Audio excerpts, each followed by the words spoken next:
Hello. Okay,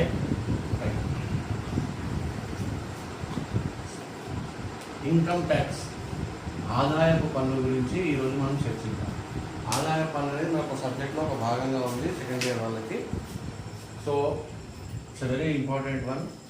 tax consultants కానీ రేపు పొద్దున మీరు ఎటువంటి పెద్ద కోర్సులు చేసినా కూడా సిఏ, ఐసీడబ్ల్యూఏ, కాస్ట్ అకౌంటెంట్ చేసినా మీకు అందులో ఈ సబ్జెక్ట్ ఖచ్చితంగా ఉంటుంది.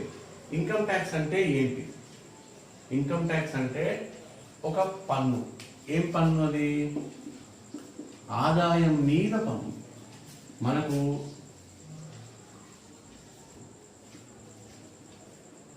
ప్రతి సంవత్సరము ఆర్థిక సంవత్సరం ఎప్పుడు స్టార్ట్ అవుతుంది? ఏప్రిల్ 1st స్టార్ట్ అవుతుంది. ఎప్పటిదాకా ఉంటుంది? 31st మార్చ్ వరకు ఉంటుంది. ఈ మధ్యకాలంలో మనం సంపాదించిన దాని మీద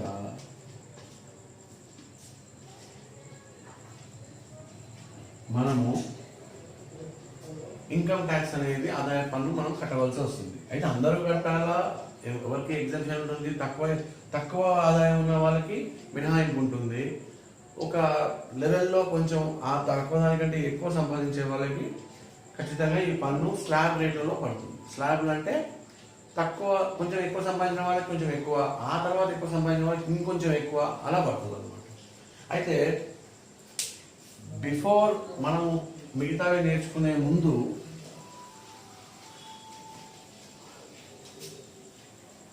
అసలు ట్యాక్స్, పన్ను అంటే ఏంటి, పన్ను అంటే ఏంటి, ట్యాక్స్ అంటే ఏంటి అని తెలుసుకుంటాం. ట్యాక్స్ అంటే ఏంటి? ఒక మనం చేసే మంచి పని మీద మనం ట్యాక్స్ కట్టడం.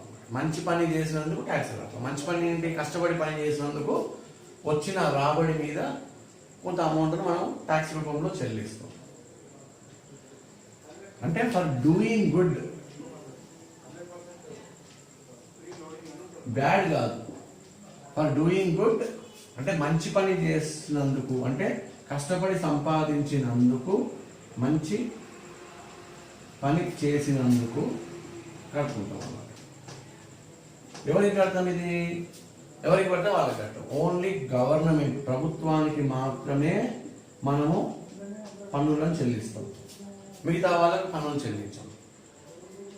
అయితే ఇదేంటి సార్, మంచి పని చేసినందుకు మనకి మరి పన్ను ఎందుకు కట్టాలి అంటే దానికి రీజన్ వేరే ఉంది. మనం మళ్ళీ అది కూడా వద్దాము.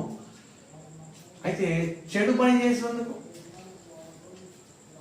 డూయింగ్ గుడ్ తీసేద్దాం, మంచి తీసేద్దాం. ఇది కూడా ప్రభుత్వానికి చెల్లిస్తాం. ఫర్ డూయింగ్ బ్యాడ్ అనుకుందాం, చెడు పని చేసినందుకు ఏం కడతాము? కట్టేది అప్పుడు పన్ను కాదు. అప్పుడు కట్టేది మనము పన్ను కాదు. అప్పుడు అది ఏమవుతుంది? పెనాల్టీ అవుతుంది. తప్పు చేస్తే మనం ఏం కడతాము? పెనాల్టీ కడతాము.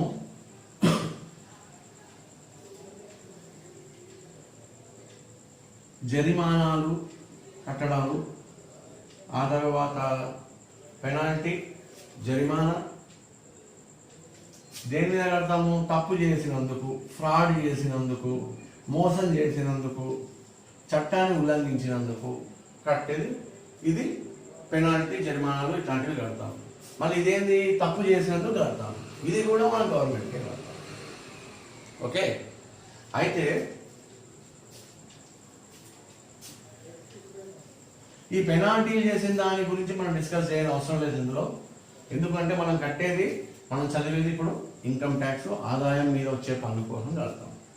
ఈ ఆదాయం మీద వచ్చే పన్ను, ఇన్కమ్ ట్యాక్స్ అనేది ఏ రకమైన పన్ను? ఇది ఏ రకమైన పన్ను అంటే పన్నుల్లో 2 రకాలు ఉంటాయి. పన్నుల్లో 2 రకాలు.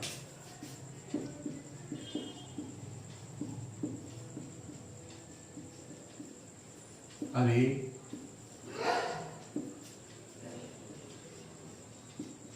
ప్రత్యక్ష పన్ను,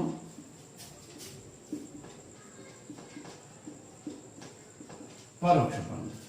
ప్రత్యక్ష పన్ను అంటే దీన్ని డైరెక్ట్ ట్యాక్సెస్ అంటారు, డైరెక్ట్ ట్యాక్స్ అంటారు.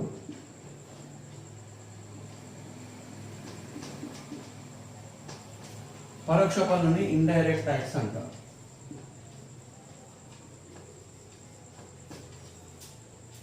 ఓకే, ఈ డైరెక్ట్ ట్యాక్సెస్ లో ప్రత్యక్ష పన్ను అంటే ఏంటి, పరోక్ష పన్ను అంటే ఏంటి? ఫస్ట్ దీని డిఫరెన్స్ గురించి మాట్లాడుతాం. ప్రత్యక్ష పన్ను అంటే, ఈ డైరెక్ట్ ట్యాక్స్ అంటే ఏంటంటే, ఎవరి మీద అయితే ఈ పన్నును విధిస్తామో వాళ్ళ మీదే మనం పన్నును విధిస్తాము, వాళ్ళ ద్వారానే మనం ట్యాక్స్ వసూలు చేస్తాము, గవర్నమెంట్ వసూలు చేస్తుంది. అంటే మీ ఆదాయము ఒక 10 లక్షలు అనుకుందాం, మీకు ఒక 20% ట్యాక్స్ అనుకుందాం, అంటే 2 లక్షలు పడుతుంది. 2 లక్షలు పడుతుంది ట్యాక్స్. అంటే రఫ్గా చెప్తున్నాను, అలా ఉండదు. 2 లక్షలు పడుతుంది. ఈ 2 లక్షలు ఎవరి మీద పడుతుంది? ఎవరైతే ఆదాయం సంపాదించారో, ఎవరికైతే ఆస్తి ఉందో ఆస్తి మీద పన్ను, వెల్త్ ట్యాక్స్ అంటారు, ఇప్పుడు లేదు, అది అవాలిష్ చేశారు, వాళ్ళకు పడుతుంది ఈ ప్రత్యక్ష పన్ను అనేది. వాళ్ళ మీద పడుతుంది, వాళ్ళనే గవర్నమెంట్ అడుగుతుంది, వాళ్ళే మనకు కడతారు, గవర్నమెంట్ కడతారు. అంటే ఇందులో ఇక్కడ ఒక నో మిడిల్ మ్యాన్, అంటే మధ్యవర్తి ఎవ్వరు కూడా ఇందులో ఉండరు డైరెక్ట్ ట్యాక్సెస్లలో. ఉదాహరణ ఏంటి డైరెక్ట్ ట్యాక్సెస్లకి? డైరెక్ట్ ట్యాక్సెస్లకి ఉదాహరణ ఏమేమి వస్తాయి? ఆదాయ పన్ను. ఆదాయ పన్ను అంటే చెప్పాం కదా, ఇన్కమ్ ట్యాక్స్, ఐటీ. ఇంకేమొస్తాయి? ఆస్తి పన్ను.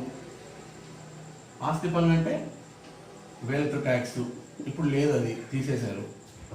ఇంకేమొస్తాయి? గిఫ్ట్ ట్యాక్స్, బహుమతి పన్ను. ఇంకేమొస్తాయి? ఆస్తి పన్ను, గిఫ్ట్ ట్యాక్స్, ఇవి మీకు డైరెక్ట్ పన్నుల్లో వచ్చేవి. Okay, estate tax, estate duty, ఇది కూడా చనిపోతే వాళ్ళ వారసులకు వచ్చే ఆస్తి మీద కొంత శాతం కడతారు. చనిపోయిన వాళ్ళు వాళ్ళ వారసులకు ఇచ్చిన ఆస్తిలో ఎస్టేట్ డ్యూటీ అనేది ఉంటుంది. ఇది కూడా డైరెక్ట్ పన్నే. అంటే ఇందులో ఏమవుతుంది? ఎవరికైతే ఆదాయం ఉంటుందో వాళ్ళ మీద, ఎవరికైతే ఆస్తి ఉంటుందో ఆ ఆస్తి మీద, ఎవరైతే గిఫ్ట్ను దానంగా చేస్తారో వాళ్ళ మీద, ఎవరైతే తమ ప్రాపర్టీని తమ వారసులకు ఇచ్చుకుంటారో వాళ్ళ మీద ఎస్టేట్ డ్యూటీ, ఇలాంటివి ప్రత్యక్ష పన్నులు. సరే, ప్రత్యక్ష పన్నులు అయిపోయింది. వీటి గురించి మనం డిస్కస్ చేయాలి. మీకు ఇంట్రడక్షన్ క్లాస్ మీకు చెప్పడానికి ఉదాహరణగా చెప్పాను.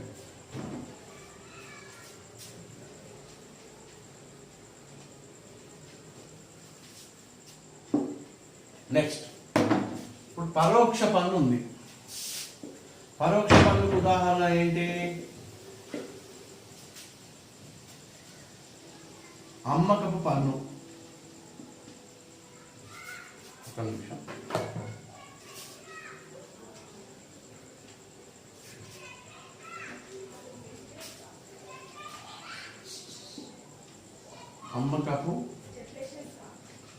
అమ్మకపు పన్ను అంటే సేల్స్ ట్యాక్స్. దీన్ని ఇప్పుడు ఏమంటాము? 2005లో ఇది మారి వ్యాట్గా వెళ్ళిపోయింది. దీన్ని 2005లో వ్యాట్లో పెట్టారు. ఆ తర్వాత ఇదే రూపాంతరం చెంది జిఎస్టీగా ఆవిర్భవించింది. ఎప్పుడు? 2017 నుంచి జూలై జిఎస్టీగా వచ్చింది. ఇదేంటి ఉదాహరణ? పరోక్ష పన్నుకి ఉదాహరణ. అంటే వస్తువులను అమ్మినప్పుడు దాని మీద విధించే పన్ను. రెండవది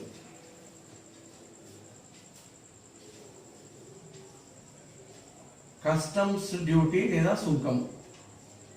కస్టమ్స్ సుంకం అనేది కూడా ఇండైరెక్ట్ ట్యాక్స్. కస్టమ్స్ సుంకం అంటే ఏంటి? ఏదైనా ఒక వస్తువుని భారత భూభాగము వెలుపలికి మనము ఎగుమతి చేసిన, ఏదైనా వస్తువుని భారత భూభాగములోకి దిగుమతి చేసుకున్న విధించే సుంకం, అది దాన్ని కస్టమ్ డ్యూటీ అంటారు. మూడవది ఎంటర్టైన్మెంట్ ట్యాక్స్ అంటే వినోదపు పన్ను. ఒక ఎగ్జిబిషన్కి వెళ్ళారు, వినోదం ఉంది అక్కడ. అలాగే ఒక సినిమాకి వెళ్ళారు, అక్కడ ఒక వినోదం ఉంది. అప్పుడు మీరు టికెట్ కొంటారు, మీకు తెలియకుండానే టికెట్ కొంటారు.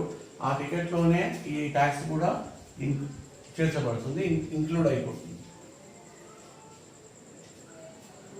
ఇంకొకటి ఎక్సైజ్ డ్యూటీ. ఈ ఎక్సైజ్ డ్యూటీని దేని మీద విధిస్తారు? ఏదైనా ఒక మ్యానుఫ్యాక్చరింగ్ ఎంటిటీ మీద. మ్యానుఫ్యాక్చరింగ్ ఎంటిటీ అంటే తయారు చేసే ఏదైనా సంస్థ మీద వాళ్ళు తయారు చేసే వస్తువుల క్వాంటిటీని బట్టి దాని మీద విధించే పన్ను. అంటే ఒక సబ్బుల ఫ్యాక్టరీ ఉందనుకుందాం, రెండు సబ్బుల మీద ఒక ఫ్యాక్టరీ, ఒక కంపెనీ ఉంటుంది, ఆ ఫ్యాక్టరీ ఉంటుంది, ఆ ఫ్యాక్టరీలో సబ్బులు తయారవుతాయి.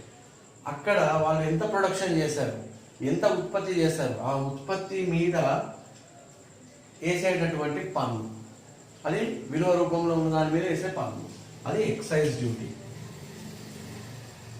ఇంకొకటి అడిషనల్ ఎక్సైజ్ డ్యూటీ, అంటే అదనపు ఎక్సైజ్ డ్యూటీ. ఈ అడిషనల్ ఎక్సైజ్ డ్యూటీ ఏంటి? వీటి అన్నిటి మీద వేయరు, కొన్ని కమోడిటీస్ మీద వేస్తారు. లైక్ షుగరు, సిమెంటు, ఇట్లాంటి కొన్ని ఆయిల్, ఇట్లాంటి దాని మీద జనరల్గా అడిషనల్ ఎక్సైజ్ డ్యూటీ వేస్తారు. ఓకే, ఇదే కాకుండా ఇంకొకటి సర్వీస్ ట్యాక్స్. సర్వీస్ ట్యాక్స్ అంటే ఏంది? ఇవన్నీ కూడా వస్తువులకు సంబంధించినవి, ఇదేమో సేవకు సంబంధించింది. ఒక పెద్ద 5 స్టార్ హోటల్కి వెళ్ళారు, లేదా ఒక పెద్ద హోటల్లో లగ్జరీ రూమ్, ఒకటి సూట్ రూమ్ బుక్ చేసుకున్నారు, స్వీట్ రూమ్. ఇప్పుడు అక్కడ మీరు ఒక సేవను పొందుతున్నారు. ఎటువంటి సేవను పొందుతున్నారు? అత్యుత్తమమైన సేవను పొందుతున్నారు, ఎంతో డబ్బులు ఖర్చు పెట్టి తీసుకుంటున్నారు. అట్లాంటి సేవలకు కొంత పన్ను విధిస్తారు. మీరు ఏదైతే ఒక రూమ్ తీసుకున్నారనుకుందాం, 5 స్టార్ హోటల్లో భోజనం చేశారనుకుందాం, భోజనం ఎంత ఉంటుంది? 1000 రూపాయలు ఉంటుంది భోజనం. 1000 రూపాయల్లోనే ఇది ఇమిడి ఉంటుంది, సేవ పన్ను కూడా ఇమిడి ఉంటుంది. అయితే ఇక్కడ మీరు గ్రహించవలసింది ఏంటి అంటే, ప్రత్యక్ష పన్నులు, పరోక్ష పన్నులో ఇవన్నీ వస్తాయి. ఇవన్నీ కూడా మనకు తెలియకుండానే మనం కడతాం. ప్రత్యక్ష పన్నులో మనకు తెలిసి కడతాం. మనకు ఇంత కడుతున్నామని తెలుసు, ఇంత టైంలో కట్టాలని తెలుసు, అది కట్టకపోతే పెనాల్టీ పడుతుంది అని తెలుసు, శిక్షార్హులు అని కూడా తెలుసు. పరోక్ష పన్నులో ఏంటి అంటే, మనం కొనుక్కున్నప్పుడు మాత్రమే పడుతుంది. అల్టిమేట్గా వినియోగదారుడు, ఇప్పుడు సపోజ్ సేల్స్ ట్యాక్స్ ఉంది, ఒక బిస్కెట్ ప్యాకెట్ కొన్నారు, 10 రూపాయలకు కొన్నారు. ఈ 10 రూపాయల బిస్కెట్ ప్యాకెట్లోనే ఈ పరోక్ష పన్ను ఇమిడి ఉంటుంది, అంటే యాడ్ చేయబడే ఉంటుంది. మీకు తెలియకుండానే కొనేస్తారు, 10 రూపాయలు ఇచ్చేస్తారు, కొనేసుకుంటారు. కానీ మీకు తెలియదు మీరు పన్ను కట్టారు ఇందులో అనే విషయం మీకు తెలియదు. ప్రత్యక్ష పన్నులో ఏంటి? మీరు కడుతున్నట్టు మీకు తెలుస్తుంది, ఇందులో తెలియదు.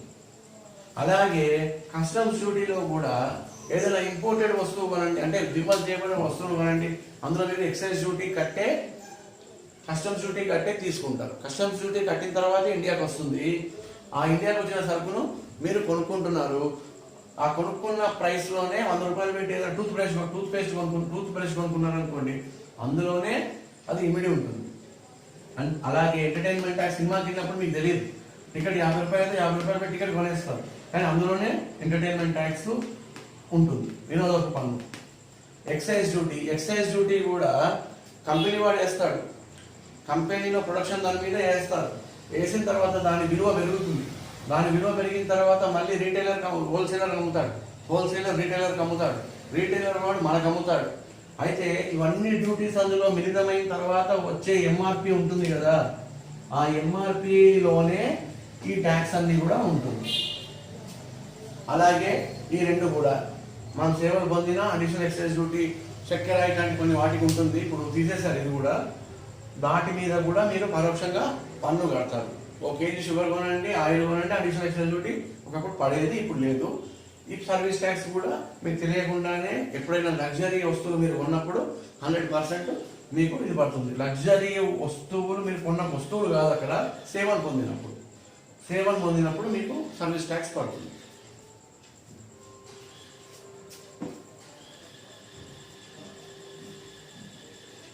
అయితే ఈ ప్రత్యక్ష పన్నులకి, పరోక్ష పన్నులకి మనం ఒకటి అనుకుందాం. ప్రత్యక్ష పన్నుకి ఖచ్చితంగా ఎవ్వరు మధ్య వ్యక్తి ఉండడు.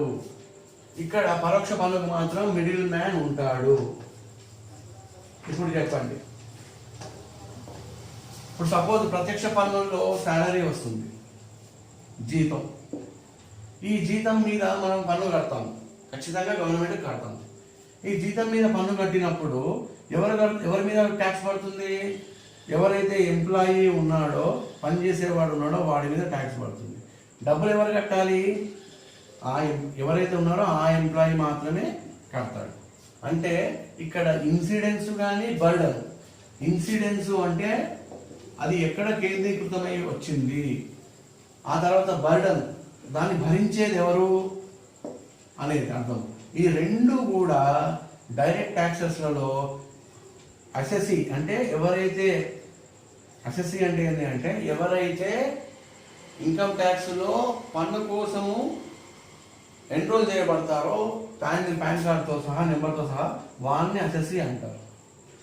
ఒక్కడి మీదే పడుతుంది. అంటే పన్ను పడేది ఇన్సిడెన్స్ వాడి మీదే, భరించేది వాడే. డైరెక్ట్ ట్యాక్సెస్లో ప్రత్యక్ష పన్ను. అయితే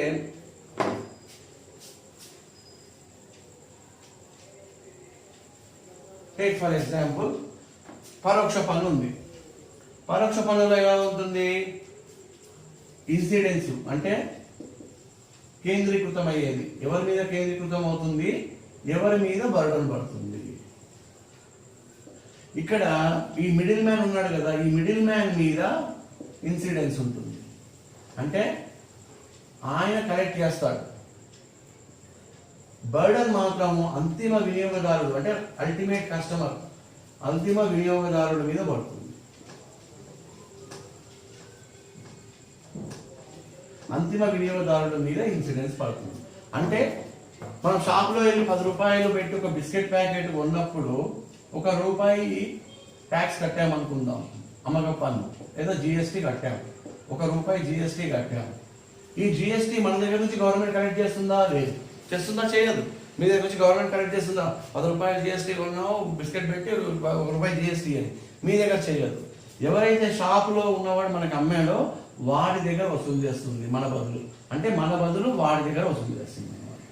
అంటే ఇక్కడ అర్థమైంది, షాప్ వాడు ఎవరైతే మనకు అమ్మారో వాడు మిడిల్ మ్యాను, మధ్యవర్తి ఆయన అవుతాడు. బర్డన్ ఎవరి మీద పడుతుంది అంటే భారం ఎవరి మీద పడుతుంది? భారం మాత్రం కొనుక్కున్న మన మీద పడుతుంది. క్లియర్? డైరెక్ట్ ట్యాక్సెస్ కి ఇండైరెక్ట్ ట్యాక్సెస్ కి మెయిన్ తేడా ఇదే. ఇంకేం తేడాలు ఉన్నాయి? మెయిన్ తేడా అన్న ఇంకేం తేడాలు ఉన్నాయి అంటే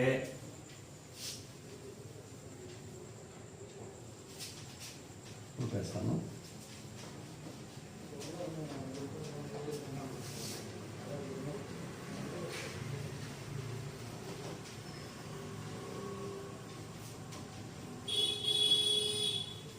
ఇంకేం తేడాలు ఉన్నాయి?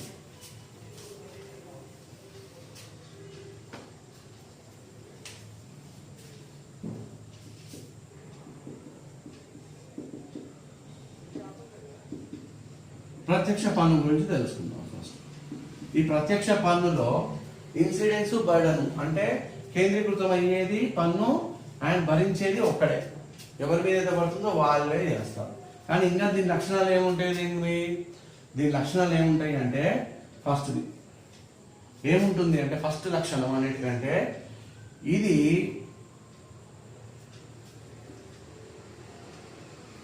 కేంద్ర ప్రభుత్వం మాత్రమే, కేంద్ర ప్రభుత్వ ఆధీనంలో ఉంటుంది. ఏది? ఆదాయ పన్ను. మిగతా అన్ని పన్ను కావండి, ఆదాయ పన్ను. మళ్ళీ ప్రొఫెషనల్ ట్యాక్స్ కూడా అంటే వృత్తి పన్ను కూడా ప్రత్యక్ష పన్నే, కానీ అది రాష్ట్ర ప్రభుత్వానికి వెళ్తుంది. ఓకే, కేంద్ర ప్రభుత్వ ఆధీనంలో మెయిన్ ఆదాయ పన్ను ఉంటుంది. ఇంకేముంటుంది? దీన్ని కలెక్ట్ చేయడం కష్టం. ఎందుకు కలెక్ట్ చేయడం కష్టం? ఎవరైతే ఎంప్లాయీ ఉంటాడో వాడే టైం లోపల కట్టాలి. అంటే దీని కాస్ట్ అంటే దీన్ని కలెక్ట్ చేయడానికి ఖర్చు ఎక్కువ. దీనికి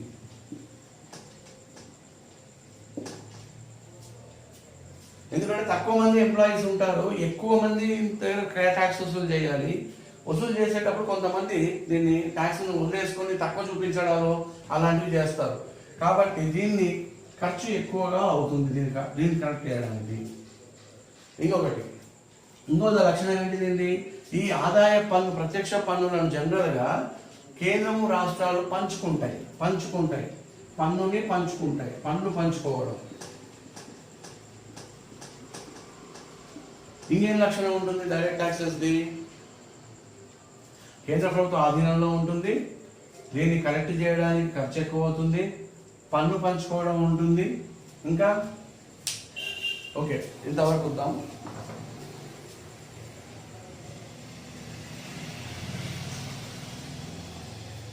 ఓకే, ఖర్చు ఎక్కువ, పన్ను పంచుకోవడం.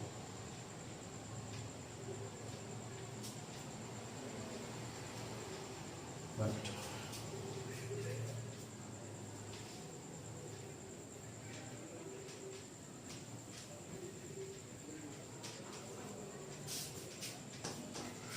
ఇప్పుడు ఇండైరెక్ట్ ట్యాక్సెస్ చూద్దాం. పరోక్ష పన్ను.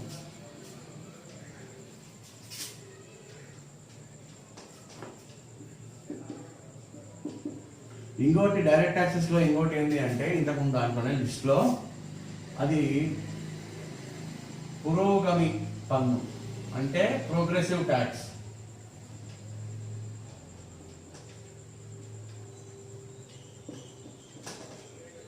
ప్రోగ్రెసివ్ ట్యాక్స్ అంటే ఏంటంటే అర్థము,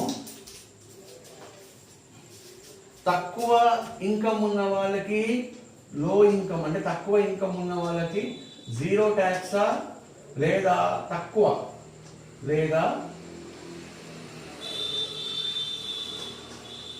ట్యాక్స్ పడుతుంది. అలాగే ఎక్కువ హై ఇన్కమ్ ఉన్న వాళ్ళకి ఎక్కువ ట్యాక్స్ పడుతుంది. దాన్నే ప్రోగ్రెసివ్ ట్యాక్సేషన్ అంటారు. అది ఒక లక్షణం డైరెక్ట్ ట్యాక్స్.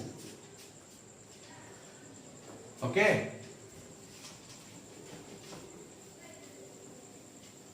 ఇప్పుడు చూడండి ఇండైరెక్ట్ ట్యాక్సెస్ లక్షణాలు ఏంటి. ఇండైరెక్ట్ ట్యాక్సెస్ లో ఇన్సిడెన్స్ అంటే ఎవరైతే ట్యాక్స్ కట్టాలో వాళ్ళు భరించేవాడు వేరు వేరు. ఫస్ట్ లక్షణం. ఇంకొకటి, ఇది పేద గొప్ప తేడా లేదు. అంటే ఒక జీడిపప్పు మనం కొనుక్కున్నా ఒకటే ట్యాక్స్, ఒక పేదవాడు కొనుక్కున్నా ఒకటే ట్యాక్స్, ఒక మనకంటే చాలా ధనవంతుడు కోట్లలో ఉన్నవాడు కొనుక్కున్నా ఒకటే ట్యాక్స్. కాబట్టి ఇందులో ఎటువంటి తారతమ్యం ఉండదు. పేద ధనిక అందరికీ ఒకటే, అందరూ అదే ట్యాక్స్ కట్టాలి. ఆ వస్తువు ఏదైతే కొన్నాడో పేదవాడు కొన్నా ధనికుడు కొన్నా ఒకటే కట్టాలి. ఇంకా దీన్ని కలెక్ట్ చేయడం ఈజీ, దీన్ని వసూలు చేయడం ఈజీ. వసూలు చేయడం సులభం. ఎందుకు సులభం దీన్ని వసూలు చేయడము? ఇప్పుడు గవర్నమెంట్ డైరెక్ట్ గా వచ్చి మన దగ్గర వసూలు చేయట్లేదు కదా. డైరెక్ట్ ట్యాక్స్ అయితే ఎంతమంది ఉన్నారు, ప్రతి ఒక్కడు వాడి మీదే పడుతుంది, వాడే కడతాడు, కాబట్టి వాడి దగ్గరికి వెళ్ళి వసూలు చేయాలి. ఇప్పుడు దీనికి ఓన్లీ ఎవరు తయారు చేసే మ్యానుఫ్యాక్చరర్స్, వస్తువు తయారు చేసే మ్యానుఫ్యాక్చరర్స్, ఓకే, అలాగే సర్వీసు ప్రొవైడ్ చేసేవాడు అంటే హోటల్స్, రెస్టారెంట్లు, బార్లు, 5 స్టార్ హోటల్స్ వాళ్ళు, అలాగే ప్రొడక్షన్ చేసేవాళ్ళు, వీళ్ళ దగ్గర నుంచి షాప్ కీపర్స్, మామూలుగా మన షాప్స్ చూస్తాం కదా, ఆ షాప్స్ వాళ్ళు, వీళ్ళు మన బదులుగా కట్టేస్తారు, మన దగ్గర నుంచి వసూలు చేసి వీళ్ళు కడతారు. కాబట్టి దీన్ని వసూలు చేయడం గవర్నమెంట్కు తేలిక. ఓకే,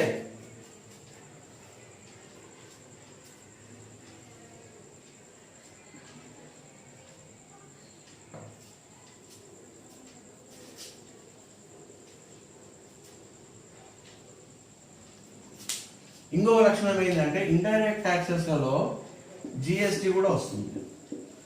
ఇప్పుడు మిగతా ఇండైరెక్ట్ ట్యాక్సెస్ అన్ని తీసేసి ఓన్లీ జిఎస్టీ పెట్టారు. ఒక కస్టమ్స్ డ్యూటీని మినహాయించి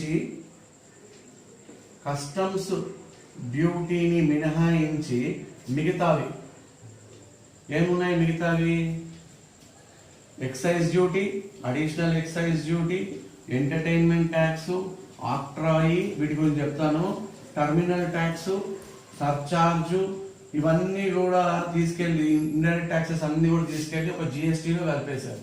సర్చార్జ్ కాదు, వదిలేయండి, ఇవన్నీ తీసుకెళ్లి జిఎస్టీలో కలిపేశారు మనం. ఇది పరోక్ష పన్ను యొక్క లక్షణాలు. దెన్ అసలు పన్ను ఎందుకు కడుతున్నాము?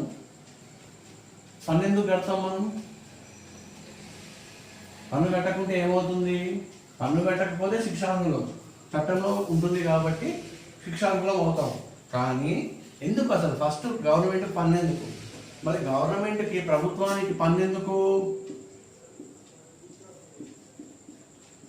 ప్రభుత్వానికి పన్ను ఎందుకు ఎందుకు చెప్పండి? కారణాలు చెప్పండి, ఏమైనా ఒకటి రెండు కారణాలు అట్లీస్ట్. ప్రభుత్వము మనకి లా అండ్ ఆర్డర్ మెయింటైన్ చేయాలా? పోలీసులను పెట్టి బందోబస్తులు చేయాలా?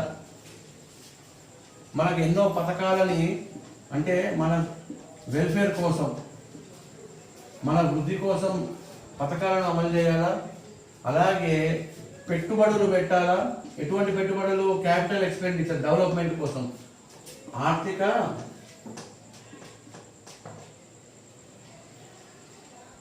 డెవలప్మెంట్, వికాసం కోసం. కొత్త కొత్త రోడ్లు నిర్మించాలా, కోట్లు కట్టాలా, హైవేస్ వేయాలా, ప్లాంట్స్ పెట్టాలా, ఉద్యోగ అవకాశాలు కల్పించాలా. వీటన్నిటి కోసం కూడా ప్రభుత్వానికి ఏం కావాలి? నిధులు కావాలి. ఈ నిధులు ఎక్కడి నుంచి వస్తాయి? గవర్నమెంట్కి గాలిలో వచ్చేవి కదా, మనం కట్టే పన్నుల ద్వారా వస్తాయి. ఇవన్నీ మీద డిఫెన్స్, కంట్రీ యొక్క డిఫెన్స్ కోసం, రక్షణ రంగం కోసం, వేరే దేశం నుంచి ఎదుర్కోవాలంటే మన దగ్గర ఎన్నో లేటెస్ట్ ఎక్విప్మెంట్స్ ఉండాలి. ఓకే, వాటన్నిటి కోసం ఖర్చు పెట్టాలి. వెల్ఫేర్ కోసం ఖర్చు పెట్టాలి, లా అండ్ ఆర్డర్ కోసం ఖర్చు పెట్టాలి, ఎడ్యుకేషన్ కోసం ఖర్చు పెట్టాలి, రీసెర్చ్ అండ్ డెవలప్మెంట్ కోసం ఖర్చు పెట్టాలి, హెల్త్ కోసం ఖర్చు పెట్టాలి, బలహీన వర్గాల కోసం ఖర్చు పెట్టాలి. వాళ్ళను సొసైటీలో అందరితో పాటు సమానమైన స్థాయికి తీసుకురావడానికి వాళ్ళకి ఆర్థిక చేయూతని ఇవ్వాలి. వీటన్నిటి కోసం గవర్నమెంట్కి ఏం కావాలి? నిధులు కావాలి. ఈ నిధులు కావాలి అంటే గవర్నమెంట్ ఏం చేయాలి? ఖచ్చితంగా పన్ను వసూలు చేయాలి. పన్నుని ఏ రూపంలో వసూలు చేయాలి? ప్రత్యక్షంగా, పరోక్షమైన పద్ధతుల్లో చేయాలి. అందుకే మనకు కావాల్సింది ఏంటి? పన్ను. దీన్ని ఏ విధంగా విధిస్తారు? ఎంత రేటు విధిస్తారు? దీన్ని ఏ విధంగా వసూలు చేస్తారు? వసూలు చేయకపోతే ఏ విధమైనటువంటి శిక్షార్హులు అవుతాము? ఏ రకాల పన్నులు విధిస్తుంది గవర్నమెంట్ అనేది మనము ఈ మొత్తం ఇన్కమ్ ట్యాక్స్ లో నేర్చుకుంటాం. కానీ ఇన్కమ్ ట్యాక్స్ లో మనం నేర్చుకునేది డైరెక్ట్ ట్యాక్సెస్ గురించే, ఇండైరెక్ట్ ట్యాక్సెస్ గురించి మనం నేర్చుకోము. అంటే ఇన్కమ్ ట్యాక్స్ సిలబస్ లో ఇన్కమ్ ట్యాక్స్ ఉంది కాబట్టి అది మనము ఇండైరెక్ట్ ట్యాక్సెస్ ఎక్కడ నేర్చుకుంటాము? 5th సెమిస్టర్ లో జిఎస్టీలో నేర్చుకుంటాం. Okay, right.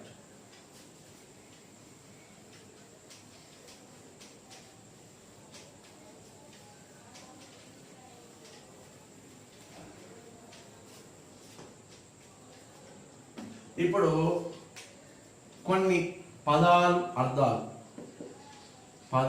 అర్థాలు తెలుసుకుందాం.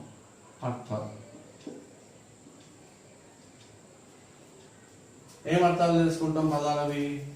ఫస్ట్ ట్యాక్స్ అంటే ఏంటి? పన్ను అంటే ఏంటి? పన్ను అంటే సంథింగ్ గవర్నమెంట్ బలవంతంగా మనతో కట్టించేది ఏమి అనుకోవచ్చు, లేదా గవర్నమెంట్ ఆదాయానికి మన ఆదాయంలో నుంచి కొంత భాగాన్ని ఇచ్చి గవర్నమెంట్ మీ ఇట్లాంటి ఇంతకుముందు చెప్పిన కార్యకలాపాలు చేయడానికి మనం దాన్ని తోడ్పడవచ్చు. కంపల్సరీ పేమెంట్, ఖచ్చితంగా కట్టవలసింది అది, అంటే చట్ట ప్రకారం కట్టవలసినటువంటి ఒక అమౌంట్ అని అనుకోవచ్చు. దీన్ని ట్యాక్స్ అంటాం. డ్యూటీ అని దేన్ని అంటాం? Next octroi, next terminal tax,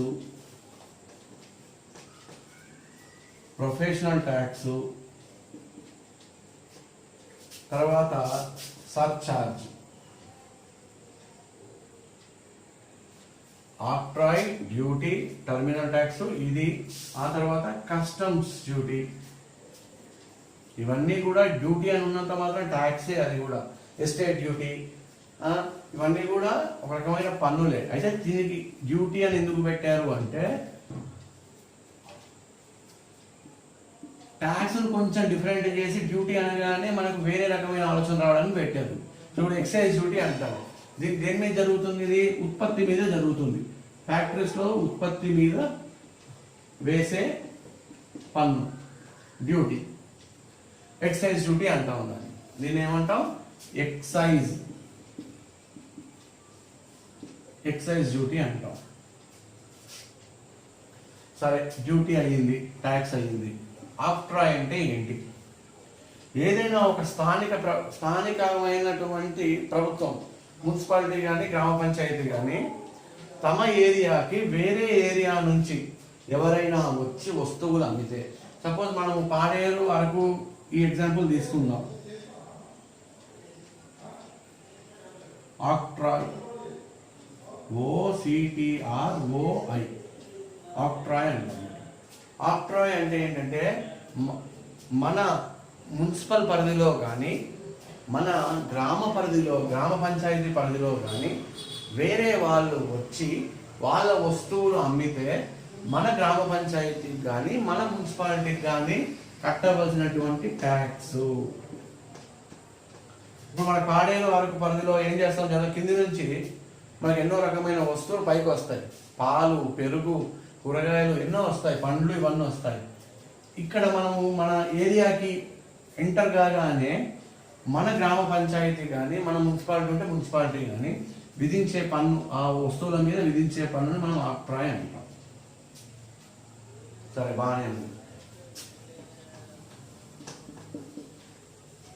ఇంకో టోల్ ట్యాక్స్. సరే, టర్మినల్ ట్యాక్స్ అంటే ఏంటి? దీనికి ఆపోజిట్. మన మున్సిపాలిటీ నుంచి మన గ్రామ పంచాయతీ నుంచి వేరే ఏరియాకి కనుక గూడ్స్ తరలించకపోతుంటే, అంటే ఇప్పుడు సపోజ్ మన పాడేరు రీజన్, అరకు రీజన్లో పసుపు బాగా పండుతుంది, టర్మరిక్. మన ప్లేస్ నుంచి ఈ టర్మరిక్ని తీసుకెళ్ళి వేరే ప్లేస్లో ఏ శ్రీకాకుళంలోనో వెళ్ళి అమ్ముతున్నారు అనుకోండి. ఈ మన బౌండరీ ఇది అనుకోండి, మన బౌండరీ దాటి బయటికి వెళ్తుంటే ఇక్కడ వసూలు చేయొచ్చు మనందరం. దీన్నే టర్మినల్ ట్యాక్స్ అని కూడా అంటారు. ఇవన్నీ పదాలు ఇప్పట్లో ఎవరు వసూలు చేయట్లేదు. ఓకే, టర్మినల్ ట్యాక్స్ అని అంటాం.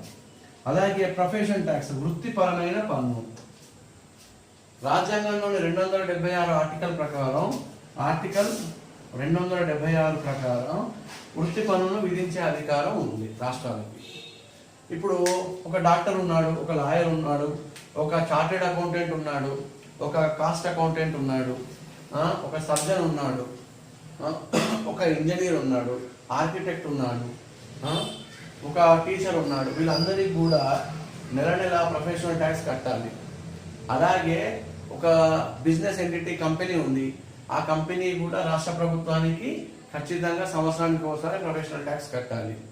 అందులో ఎంతమంది డైరెక్టర్స్ ఉంటే అన్ని 2500 రూపాయలు ఇప్పుడు ప్రస్తుతం ఉన్న రేటు, అంతమంది డైరెక్టర్లు కట్టాలి. అలాగే పార్ట్నర్షిప్ ఫామ్ ఉంది, అందులో ఉన్న పార్ట్నర్స్ కూడా కట్టాలి, వృత్తి పన్ను కట్టాలి. ఓకే, అలాగే టోల్ ట్యాక్స్. మీరు టోల్ ట్యాక్స్ చాలా కట్టుంటారు. ఎన్నో వాహనాలు హైవేలో వెళ్తుంటే టోల్ ప్లాజా ఉంటుంది, మధ్య మధ్యలో వస్తుంది, 20-30 కిలోమీటర్లకు 50 కిలోమీటర్లకు వస్తుంది. అక్కడ వాడు ఏం చేస్తాడు? ఆ రోడ్డును ఉపయోగించినందుకు వాడి ద్వారా పన్నును వసూలు చేస్తారు. రెండోగా 2 వీలర్స్ మీద వసూలు చేయరు. ఏవైతే గూడ్స్ వాహనాలు ఉన్నాయో, ట్రక్కులు, ప్యాసింజర్ వెహికల్స్ వీలు ఉన్నాయో వాటి మీద టోల్ ట్యాక్స్ని వసూలు చేస్తారు. ఓకే, ఇవన్నీ కూడా పదాలు మారుతాయి కానీ అన్నీ కూడా ట్యాక్స్ లాంటివి. ఓకే, అయితే ప్రస్తుతము మన చాప్టర్లో మనము తెలుసుకోవాల్సింది ఏంటంటే,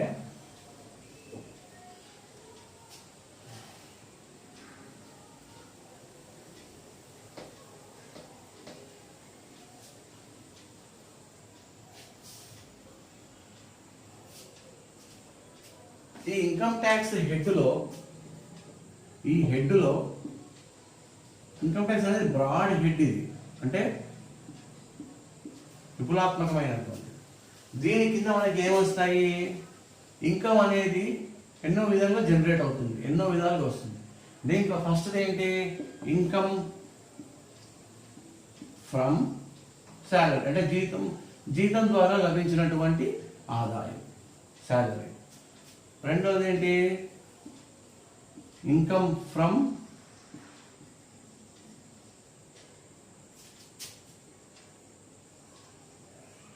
హౌస్ ప్రాపర్టీ అంటే ఇంటి ద్వారా, ఇంటి మీద మనం అద్దెకిస్తే వచ్చే దాని మీద వేసే పన్ను, దీని ఇన్కమ్ దాని మీద వచ్చే ఆదాయం మీద వేసే పన్ను.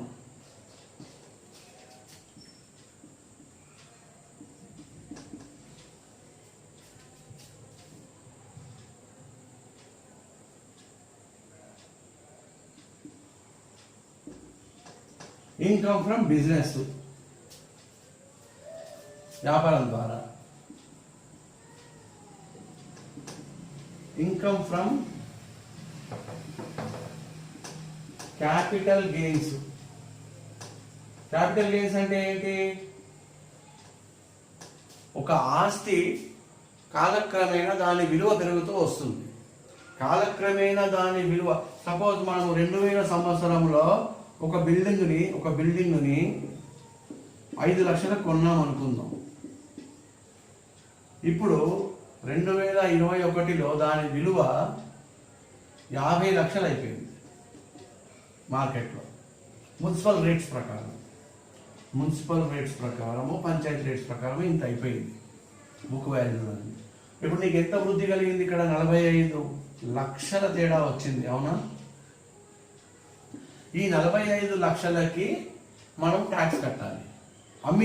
అమ్మకుంటే కట్టనక్కర్లేదు, మనం అమ్మితేనే కట్టాలి. మరి ఇంత పీరియడ్ అయింది కాబట్టి దీన్ని ఏమంటాము? లాంగ్ టర్మ్ క్యాపిటల్ గెయిన్స్ అంటాము. అదే 2000లోనే ఒక 9 నెలలకి ఒక 6 లక్షలకు అమ్మేసామనుకో, అప్పుడు ₹1,00,000 లాభం వచ్చింది. దీన్ని షార్ట్ టర్మ్ క్యాపిటల్ గెయిన్ అంటారు. అంటే తక్కువ వ్యవధిలో వచ్చిన క్యాపిటల్ గెయిన్. ఇది దీర్ఘకాలికమైనది, స్వల్పకాలిక క్యాపిటల్ గెయిన్, దీర్ఘకాలిక క్యాపిటల్ గెయిన్ ఇది. దాని మీద అది కూడా ఒక వేరే చాప్టర్ ఉంది మనకు. ఈ చాప్టర్స్ ఉన్నాయి మనకి, ఖచ్చితంగా మనం we should go through all these chapters. ఇది ఇంట్రడక్షన్ మాత్రమే. ఓకే, ఫస్ట్ మనం ఇది చేస్తాం, ఈజీగా ఉంటుంది. ఆ తర్వాత ఇది చేద్దాం. ఓకే, తర్వాత ఇది చేద్దాం. తర్వాత income from other sources. Other sources అంటే ఏంటి? ఇక్కడ ఇంకేదైనా, ఇవి కాకుండా ఇంకేమైనా ఉంటాయి. ఇంకేముంటాయి ఇవి కాకుండా? వ్యాపారంలో అనట్లేదు, శాలరీ అనట్లేదు, ఇంటి ప్రాపర్టీ అనట్లేదు, క్యాపిటల్ గెయిన్స్ అనట్లేదు. ఇంకేముంటాయి అంటే ఉంటాయి. ఏముంటాయి? జూదం ఆడడం. జూదం అంటే ఎక్కడ పడితే అక్కడ ఆడింది కాదు. క్లబ్బులు ఉంటాయి, రేస్ కోర్సుల్లో ఆడావు, డబ్బు వచ్చింది. లేదా ఒక లాటరీ కొన్నావు, లాటరీ గవర్నమెంట్ అనుమతించిన లాటరీయే, అందులో నీకు డబ్బు వచ్చింది. అది కొన్నప్పుడు అది ఏమవుతుంది? అది ఇన్కమే కదా అది కూడా. అలాగే ఇంకేముంటుంది ఇక్కడ? స్పోర్ట్స్లో నీకు మెడల్ వచ్చింది, దాంతోపాటు పారితోషికం వచ్చింది, అది కూడా అదర్ సోర్సెసే. ఇంకేమొస్తాయి అదర్ సోర్సెస్లలో? చెప్పండి. Income from other sources. ఇలాంటి గ్యాంబ్లింగ్, బెట్టింగ్ ఇలాంటివన్నీ కూడా. ఇంకోటి కమిషన్ బిజినెస్ చేసేవాళ్ళు, వాళ్ళు కూడా వస్తారు. ఇంట్రెస్ట్ రిసీవ్డ్, వాళ్ళు కూడా వస్తారు. ఇంట్రెస్ట్ మీద డబ్బులు తిప్పేవాళ్ళు, ఇవన్నీ కూడా వీటి కింద వస్తాయి. ఓకే, దీంట్లో రానివి ఏవైతే ఉంటాయో అవి దీంట్లో వచ్చేస్తాయి అన్నమాట. ఇప్పుడు ఫైనాన్స్ కంపెనీ ఉంది, దాని రెగ్యులర్ బిజినెస్ ఫైనాన్స్ అనుకుందాము. రెగ్యులర్ బిజినెస్ ఫైనాన్స్ అయినప్పుడు అది దీంట్లో చూడాలి, దీంట్లో చూడకూడదు. దీంట్లో ఎప్పుడు చూడాలి? వాడి బిజినెస్ వేరు, కానీ వాడికి ఇంట్రెస్ట్ ఇన్కమ్ వచ్చింది అంటే ఇందులో పోతుంది. అప్పుడు హెడ్ అంటే వాడి మెయిన్ సోర్స్ ఆఫ్ ఇన్కమ్ దీంట్లో లేకుండా ఉంటే, దీంట్లో లేకుండా ఉంటే అయినా కూడా ఈ 4టికి కాకుండా వేరే రకంగా ఇన్కమ్ వస్తూ ఉంటే, వాటిది అది మెయిన్ బిజినెస్ కాకుంటే, అప్పుడు అది అదర్ సోర్సెస్ అవుతుంది. It is the broad thing we need to discuss. ఇంకొకటి, ఓకే,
ఆడమ్ స్మిత్ అనే ఒక ఆర్థిక శాస్త్రవేత్త 4 ప్రధాన పన్ను నియమాలను వివరించింది.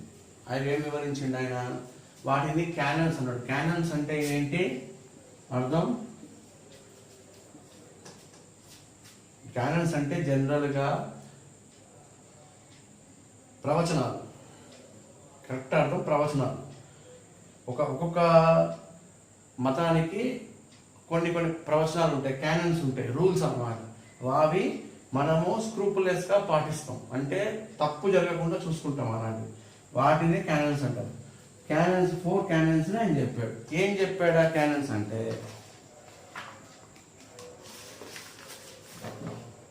ఇప్పుడు పన్ను విషయంలో చెప్పాడు.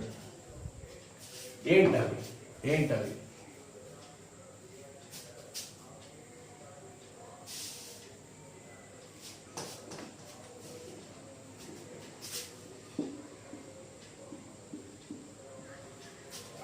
Canon of equality, canon of certainty, canon of economy, canon of convenience,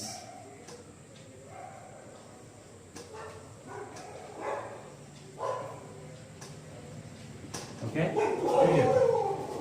Canon of equality, canon of certainty, canon of economy, canon of convenience.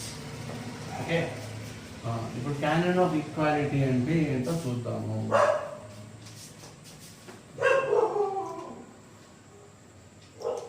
ఎప్పుడైనా ఏదైనా ట్యాక్స్ను పన్నును విధించినప్పుడు ఈక్వాలిటీని మెయింటైన్ చేయాలి. ఈక్వాలిటీ అంటే ఇక్కడ అర్థమైంది అందరికీ సమానంగా వేసేయమని కాదు. అందరికీ సమానమైన ట్యాక్సులు పడితే దాన్ని ఏమంటాము? అందరికీ సమానంగా రేటు పడితే, అంటే 10% ట్యాక్స్ అనుకోండి, ₹1,00,000 ఆదాయం ఉన్నవాడు ఎంత కట్టాలి? 10%కి 10,000 కట్టాలి.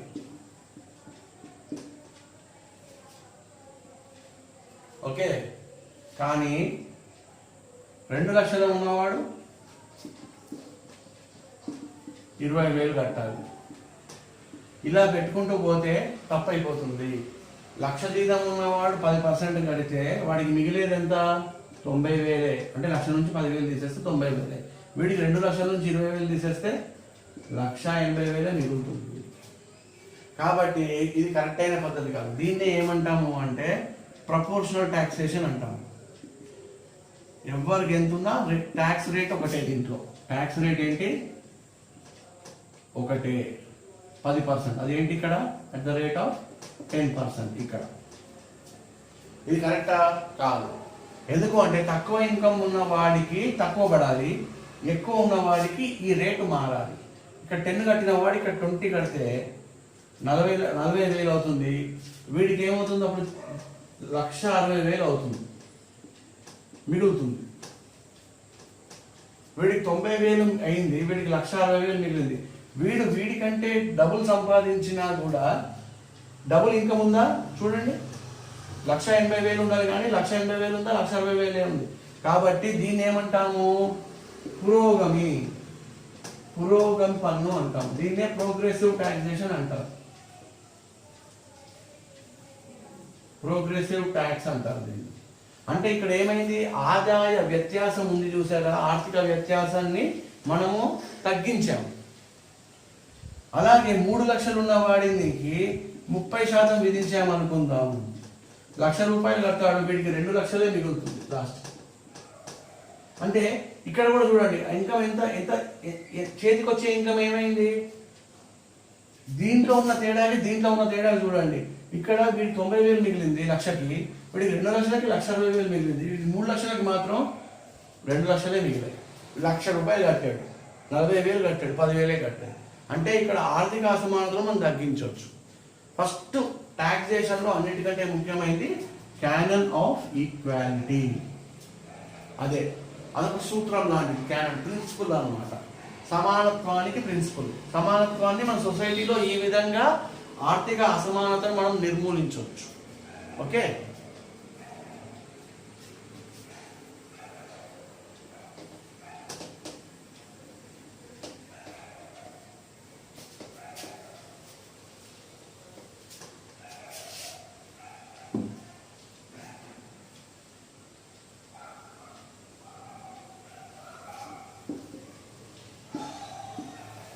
Canon of certainty. సర్టనిటీ అంటే ఏంటి? ఖచ్చితత్వం.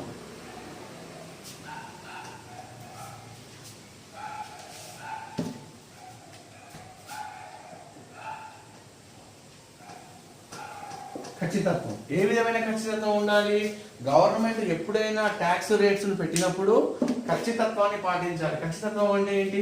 సపోజ్ 2021-22లో ఏ విధంగా పన్ను మనం వసూలు చేయాలి అని గవర్నమెంట్ అనుకున్నప్పుడు, ప్రభుత్వం అనుకున్నప్పుడు ఈ బడ్జెట్లోనే చెప్పేస్తుంది. ఏ విధంగా చెప్తుంది? ఈ ఇన్కమ్ ఉన్నవాడు 0 నుంచి 1 lakh మధ్యలో ఉన్నవాడు ఏం కట్టనక్కర్లేదు.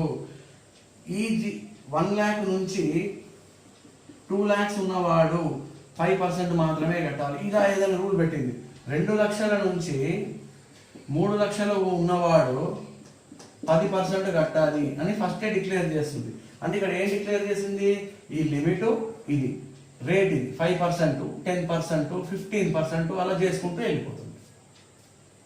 ఓకే, ఇలా చేసినప్పుడు ఫస్టే నిర్ణయించాలి.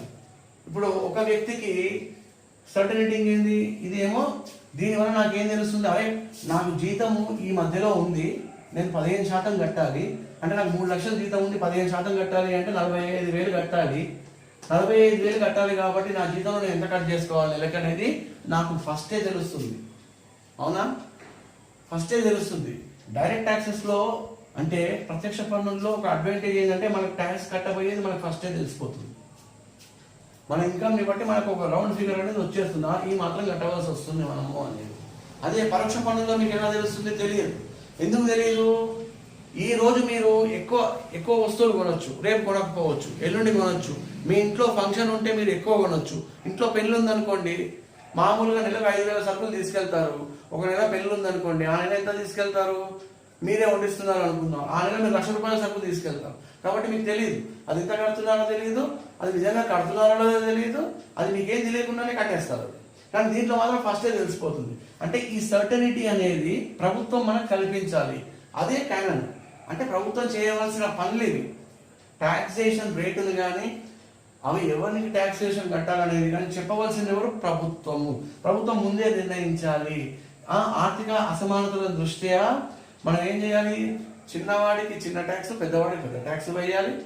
ఆ విధంగా ఒక వ్యక్తికి ఒక ట్యాక్స్ వేసి, అంటే ఇందులో ఇప్పుడు ఈ బ్రాకెట్లో నేను ఉన్నాను, నా సంవత్సర ఆదాయం దీని మధ్యలో ఉంది అనుకుందాం. అదేవిధంగా ఈ అబ్బాయిది కూడా, అదే విధంగా ఇంకో అబ్బాయిది కూడా, ఇక్కడ ఉన్న అబ్బాయిది, ఆ అబ్బాయిది కూడా ఇంతే ఉందనుకుందాం. నాకు మాత్రం 10% తీసుకొని ఆ అబ్బాయికి మాత్రం 20% తీసుకోవడానికి లేదు. ఈ రూల్ బట్టి ఆయనకు కూడా ఇంతే తీసుకోవాలి. ఒకళ్ళకి ఒక రేటు, ఇంకొకరికి ఇంకో రేటు తీసుకోవడానికి లేదు. అదే సర్టనిటీ. ఓకే,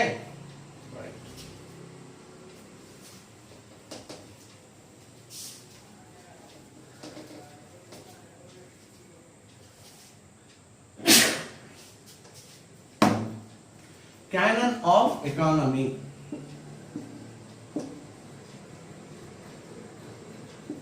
ఎకానమీ అంటే ఏంటి ఇక్కడ అర్థము? ఎకానమీ అంటే ఖర్చు తగ్గించడం, ఖర్చును తగ్గించుకోవడం. ఖర్చును తగ్గించుకోవాలి కానీ పని మాత్రం మనది జరిగిపోవాలి. ఎఫిషియన్సీ దెబ్బతినకూడదు. ఖర్చు తగ్గాలి కానీ ఎఫిషియన్సీ తగ్గకూడదు. దీనికి తగ్గాలంటే ఏం చేయాలి? గవర్నమెంట్ తక్కువ ఖర్చులో ఎక్కువ శ్రమపడి పన్నును వసూలు చేసుకోవాలి. సపోజ్ గవర్నమెంట్ 100 రూపాయలు పన్ను వసూలు చేసింది అనుకుందాం, సంవత్సరంలో అనుకుందాం. సంవత్సర కాలంలో గవర్నమెంట్ 100 రూపాయల పన్ను వసూలు చేసింది. ప్రత్యక్ష పన్నుల్లో, ఇన్కమ్ ట్యాక్స్లో 100 రూపాయలు మాత్రమే వసూలు చేసింది అనుకుందాం. కానీ ఇది కలెక్ట్ చేయాలంటే నేను ఏమేమి పెట్టుకోవాలి? ఒక ఆఫీస్ ఉండాలి గవర్నమెంట్కి, అక్కడ స్టాఫ్ ఉండాలి, తర్వాత వేరే ఖర్చులు ఉంటాయి, ఆఫీస్ సంబంధించిన ఖర్చులు ఉంటాయి. ఇవన్నీ కూడా ఖర్చు అయిన తర్వాత మనకి 30 రూపాయలు ఖర్చు అయ్యాయి అనుకుందాం. అంటే నీకు 100 రూపాయలు కలెక్ట్ చేయడానికి 30 రూపాయలు ఖర్చు అయితే నీకు గవర్నమెంట్ మిగిలేదంతా 70 రూపాయలు మాత్రమే. అదే గట్టిగా పనిచేస్తే దీన్ని 5 రూపాయలు ఖర్చు చేసుకున్నాము, అప్పుడు ఎంత మిగులుతుంది? 95 రూపాయలు మిగులుతుంది. అంటే తక్కువ ఖర్చులో ఎక్కువ రాబడి వచ్చేటట్టుగా గవర్నమెంట్ చూసుకోవాలి. అలా అని ఇష్టం వచ్చినట్టు రేట్లు వేసేయకూడదు. ఎందుకు రేట్లు వేసేయకూడదు? ఎక్కువ రేటు పెట్టామనుకో, సపోజ్ ట్యాక్స్ రేటు 50% పెట్టాను అనుకుందాం. ఒకప్పుడు ట్యాక్స్ రేట్ 50% ఉంది, ఇంట్లో 92% కూడా ఉంది. కొన్ని ఇన్కమ్ గ్రూప్స్ కి 95% దాకా వెళ్ళిపోయింది ట్యాక్స్.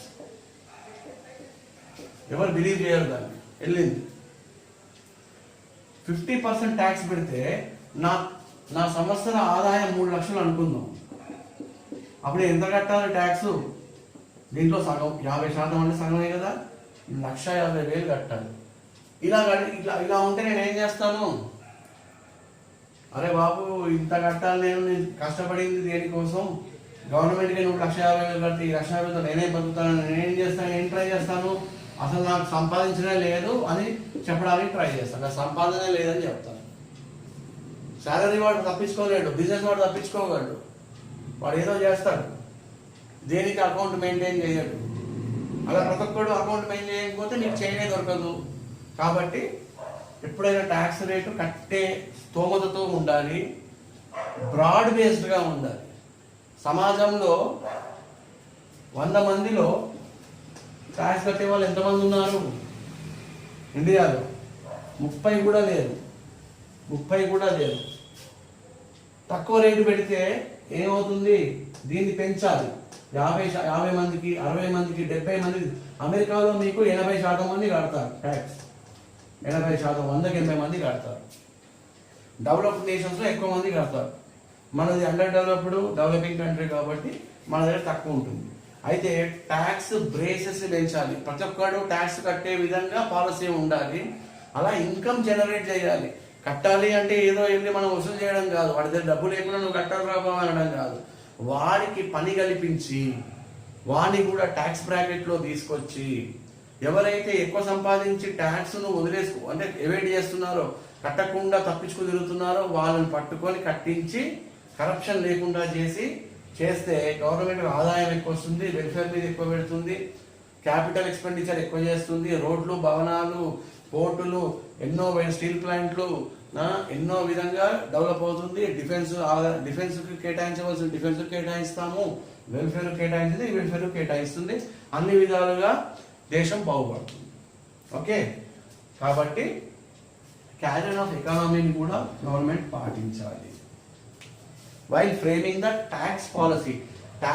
ఇన్కమ్ ట్యాక్స్ అనేది ఎప్పుడో ఒకసారి చెప్పి వదిలేసేది కాదు. ప్రతి సంవత్సరము బడ్జెట్ ప్రవేశపెట్టినప్పుడు ఆ సంవత్సరానికి ఏ విధంగా ట్యాక్స్ వసూలు చేయాలి అనేది మన ఆర్థిక శాఖ మంత్రి గారు పార్లమెంటులో దిగువ సభలో అందరి ముందు చెప్తారు. Okay, 4th one, canon of convenience. Convenience అంటే ఏంటి? ఈజింగ్ అంటే అందుబాటు.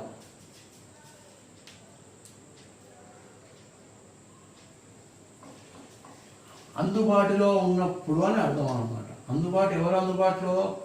ట్యాక్స్ పేర్, పన్ను చెల్లించే వాళ్ళు అందుబాటులో ఉన్నప్పుడు. వాళ్ళకి అందుబాటు అంటే వాళ్ళకి అనుగుణంగా పన్ను చెల్లింపుదారుడు. అంటే పన్ను ఎప్పుడు చెల్లిస్తాడు చెల్లింపుదారుడు? డబ్బు చేతికి వచ్చినప్పుడు చెల్లిస్తాడు. పంట వేసినప్పుడు ఎలా ఉంటుంది?